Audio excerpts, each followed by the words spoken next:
પહેલગામમાં થયેલા આતંકી હુમલાના વિરોધમાં ભીલડીમાં જનાક્રોશ।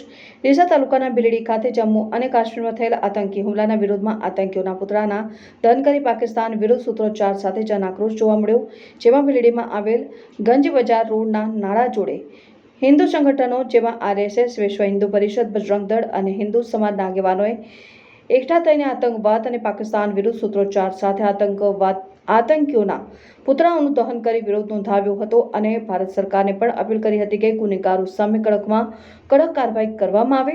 મોટી સંખ્યામાં લોકો એકઠા થઈને હુમલામાં મૃત્યુ પામનાર લોકોને શ્રદ્ધાંજલિ પાઠવી હતી। ભીલડી સહિત દેશભરના જનાક્રોશ જોવા મળી રહ્યો છે અને ભારત સરકાર પણ એક્શન મોડમાં છે।